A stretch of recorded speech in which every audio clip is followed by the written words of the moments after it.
আরবি শাবান মাসে চাঁদ দেখার সাপেক্ষে আগামী ২০ বা ২১শে মার্চ ঈদ উল ফিতর অনুষ্ঠিত হতে পারে বলে ধারণা করা হচ্ছে। রোজার শুরু থেকে প্রাথমিক ও মাধ্যমিক বিদ্যালয় বন্ধ থাকায় শিক্ষার্থীরা বাড়তি ছুটি উপভোগ করলেও সরকারি ও বেসরকারি চাকরিজীবীদের ছুটি কতদিন হবে তা নিয়ে আলোচনা চলছে।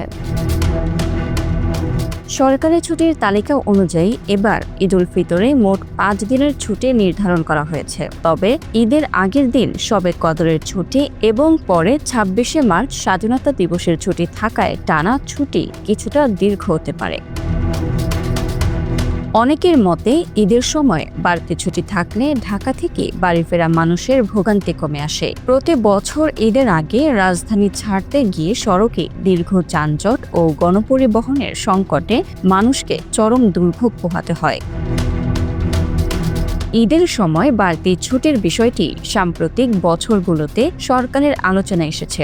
অতীতে নির্বাহী আদেশে অতিরিক্ত ছুটি ঘোষণা করে ভোগান্তি কমানোর চেষ্টা করা হয়েছে। গত বছর ঈদ উল ফিতরে ৫ দিনের ছুটি ঘোষণা করা হলেও পরে আরও একদিন বাড়ানো হয়েছিল, ফলে মানুষ তুলনামূলক স্বস্তিতে বাড়ি ফিরতে পেরেছিল।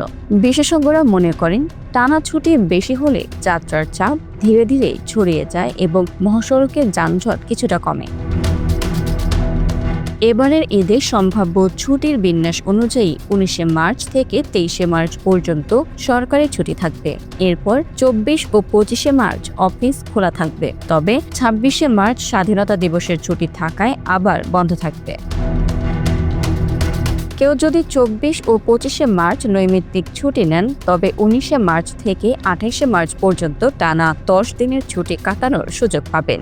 অনেক চাকরিজীবী এই কৌশল অবলম্বন করেন যাতে ঈদের যাত্রায় চাপ কম থাকে। শিক্ষা প্রতিষ্ঠানগুলোর ক্ষেত্রে এবার রোজার শুরু থেকে ছুটি দেওয়া হয়েছে। কলেজ ও মাদ্রাসাগুলো নির্ধারিত বর্ষপঞ্জি অনুযায়ী বন্ধ রয়েছে। স্কুলগুলোতেও আদালতের সিদ্ধান্ত অনুযায়ী রমজানের শুরু থেকে ছুটি কার্যকর হয়েছে, ফলে শিক্ষার্থীরা পরিবার নিয়ে ঈদের প্রস্তুতি নিতে পারছে।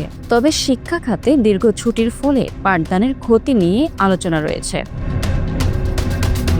ঈদের সময় গণপরিবহন ব্যবস্থাপনা বড় চ্যালেঞ্জ হয়ে দাঁড়ায়। বাস, ট্রেন ও লঞ্চ টার্মিনালে যাত্রীদের উপচে পড়া ভিড় হয়।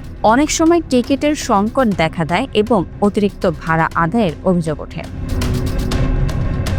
সড়কে যানজটের কারণে স্বল্প দূরত্বের যাত্রাও দীর্ঘ হয়ে যায়। পরিবহন খাতের বিশেষজ্ঞরা মনে করেন ছুটি ব্যবস্থাপনা ও পরিবহন সমন্বয় উন্নত হলে ভোগান্তি অনেকটাই কমানো সম্ভব।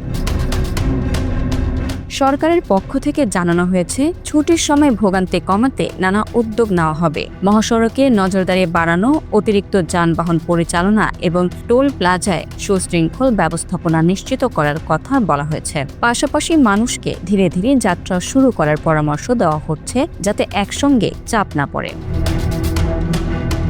ঈদ শুধু ধর্মীয় উৎসব নয়, এটি পারিবারিক মিলনেরও সুযোগ। দীর্ঘদিন কর্মব্যস্ততার পর পরিবারের সঙ্গে সময় কাটাতে মানুষ গ্রামের বাড়ির পথে রওনা হন। তাই ছুটির সময় পরিকল্পিত ব্যবস্থাপনা গুরুত্বপূর্ণ।